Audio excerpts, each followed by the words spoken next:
નમસ્કાર, weather analysis સાથે હું છું પાયલ અને ગુજરાતમાં ફરી એકવાર વરસાદની આગાહી જે કરવામાં આવી રહી હતી એ રાઉન્ડ શરૂ થવાનો છે. પ્રી મોન્સૂન એક્ટિવિટીના ભાગરૂપે પડતો આ વરસાદ છે 30 તારીખથી લઈ અને 4 તારીખ સુધી ગુજરાતના અનેક વિસ્તારોમાં છૂટો છવાયો વરસાદ પડે તેવી સંભાવનાઓ છે અને ગુજરાતમાં વરસાદ જે પડશે એ સામાન્ય મધ્યમ હશે, ગાજવીજ થશે, પવન ભારે ફૂંકાય તેવી સંભાવના છે. હવામાન વિભાગે અનેક વિસ્તારોને એલર્ટ પણ આપેલા છે. પહેલા વિંડીના માધ્યમથી આપણે જોઈએ તો તમે જુઓ કે આજની તારીખ અને આજે દક્ષિણ ગુજરાતના ભાગો પર સૌથી વધારે અસર થાય તેવી સંભાવના છે અને ઘણા બધા વિસ્તારોમાં છૂટોછવાયો વરસાદ પડશે. સુરત, વાપી, વલસાડ, દમણ, દાદરા નગર હવેલીથી લઈને આ બાજુ મધ્ય ગુજરાતના અમુક ભાગોમાં પણ વહેલી સવારથી વાદળછાયું વાતાવરણ લાગતું હશે. ધીરે ધીરે એ જે છે સ્થિતિ એટલે કે ગાજવીજ સાથે વરસાદની આપણે જે વાત કરતા હતા એ આગામી 1-2 દિવસમાં પડવાનો છે. સાંજ સુધીમાં તમે જુઓ કે અહીંયા એક ટ્રફ ખેંચાઈને આવે છે જે રાજસ્થાન તરફ જાય છે, જેના કારણે મધ્ય ગુજરાતમાં અને ઉત્તર ગુજરાતમાં અતિભારે વરસાદ પડે તેવી સંભાવનાઓ છે.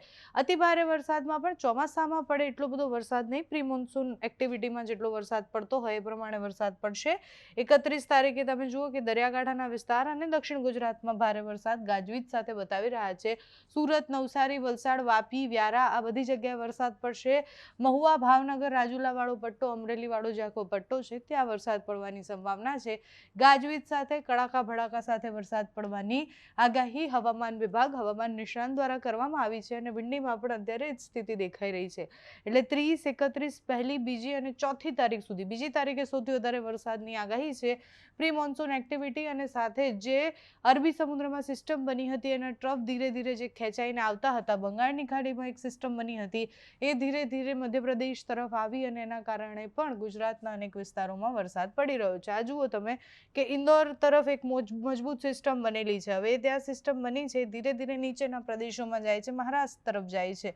એની તીવ્રતા ખૂબ વધારે છે એટલે દક્ષિણ ગુજરાતમાં તો સતત વરસાદ પડવાનો છે, પણ ગોધરા, છોટાઉદેપુર, દાહોદ આ વિસ્તાર જે છે, દેવગઢ બારિયા વાળો વિસ્તાર છે, મોડાસા છે, લુણાવાડા છે, બાયડ છે, આ બધા વિસ્તારોમાં પણ છૂટોછવાયો વરસાદ પડશે. ગાજવીજ સાથે વરસાદ પડે તેવી સંભાવના છે. સિસ્ટમ થોડી મજબૂત છે, લો પ્રેશર સુધી પહોંચે એવી સંભાવના છે અને એટલે જ એ સિસ્ટમ જ્યાં છે એની આસપાસના મોટાભાગના વિસ્તારોમાં વરસાદ પડશે.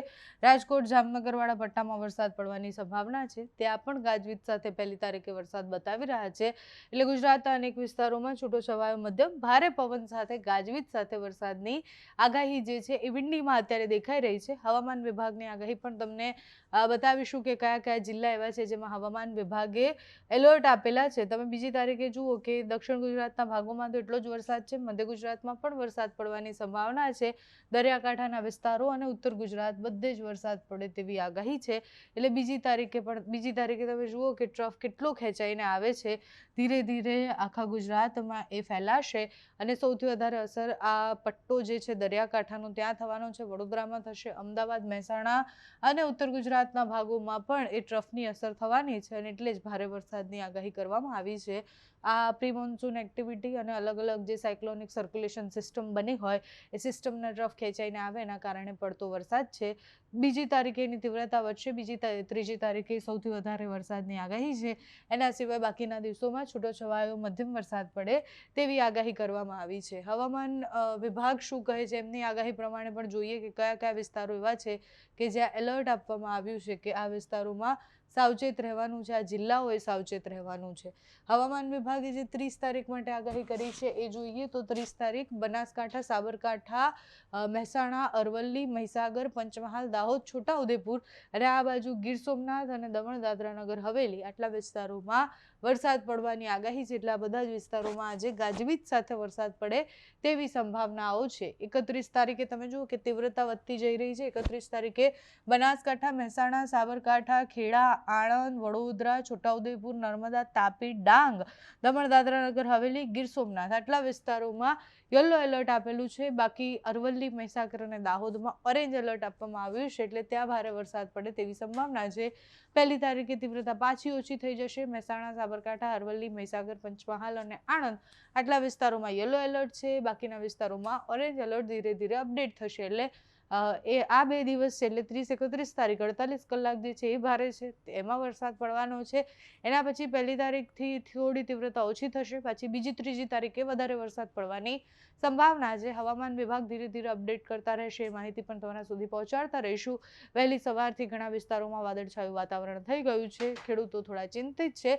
ખેડૂતો ચિંતિત કરતાં વધારે હવે પ્રી મોન્સૂન એક્ટિવિટીના રૂપે જે વરસાદ પડશે એમાં એમને વાવણી લાયક વરસાદ હજુ નથી મળવાનો, એ સંકેત છે કે હવે ચોમાસું નજીક છે, ક્યાંક આસપાસ છે, એટલે પ્રી મોન્સૂન એક્ટિવિટીના વરસાદ પડતા હોય છે. તમારે ત્યાં કેવું વાતાવરણ છે અમને કમેન્ટ્સમાં જણાવજો. અત્યારે આ વિડીયોમાં બસ આટલું. જો તમે અમને યુટ્યુબ પર જોઈ રહ્યા હોય તો સબસ્ક્રાઇબ કરજો, ફેસબુક પર જોઈ રહ્યા હોય તો ફોલો કરજો, અમારા વિડીયોને લાઇક અને શેર કરજો.